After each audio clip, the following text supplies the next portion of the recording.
Hello friends! In a bowl, add 2/3 cup of plain yogurt, 3/4 cup of sugar, 1/2 cup of vegetable oil. If you haven't subscribed yet, I'd be so happy for you to join our little community. 1 teaspoon of salt, 1 teaspoon of vanilla extract. Now crack in 3 eggs. Room temperature eggs work best. They mix more smoothly into the batter and help the cake rise more evenly. In a bowl, add 1 2/3 cups, or about 200 grams of flour, 2 teaspoons of baking powder. Stir well to combine the dry ingredients so the baking powder spreads evenly through the flour. If you have any questions about the recipe or need any tips, feel free to drop them in the comments. I'm always happy to help. Now, place a fine mesh sieve over the bowl with your egg mixture. Carefully spoon the flour mixture into the sieve and gently sift it in. I always enjoy hearing where you're watching from, so let me know in the comments. What country, state, or city are you in today? Now take your hand mixer and beat the batter on medium speed for 1 to 2 minutes. This helps the flour blend smoothly into the wet ingredients and gives the batter a consistent, even texture.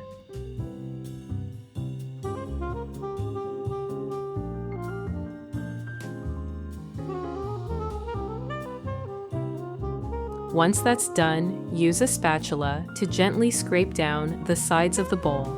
This makes sure no flour or batter is left behind, so every bit gets mixed in nicely and nothing is wasted.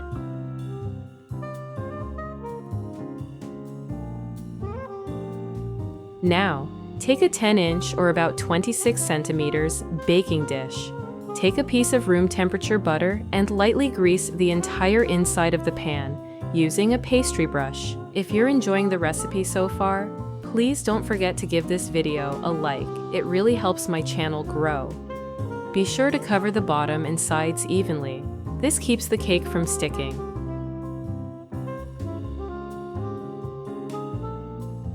Then dust it with a small amount of flour.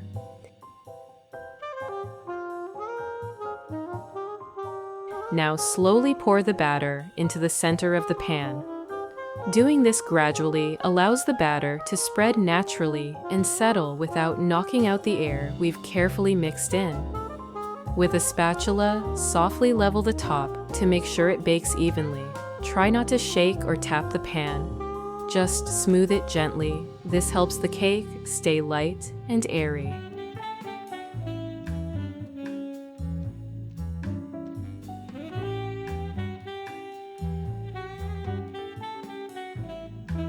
Then, spoon a few small dollops of a mix of raspberry and blackberry jam over the top of the batter, spacing them out as evenly as you can. This way, each slice of the cake gets a nice touch of that sweet, fruity flavor.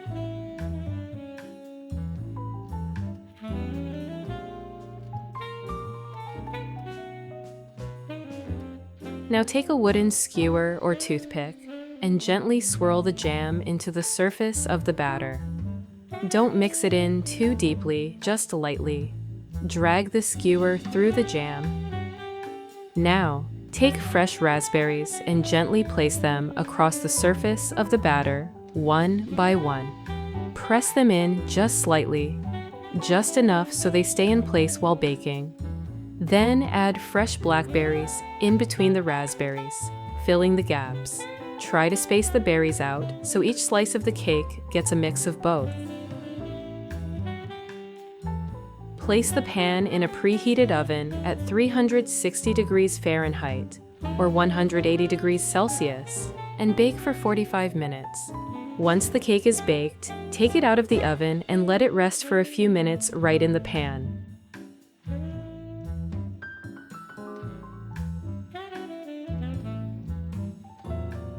This short cooling time helps the crumbs settle and makes the cake easier to slice.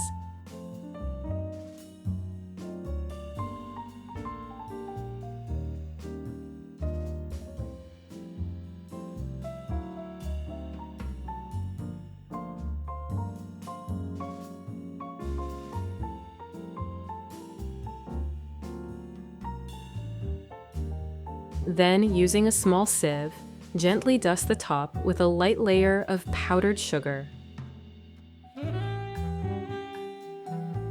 Now cut yourself a slice and take a look inside.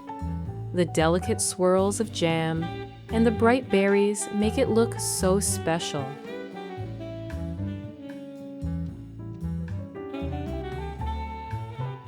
Take a bite.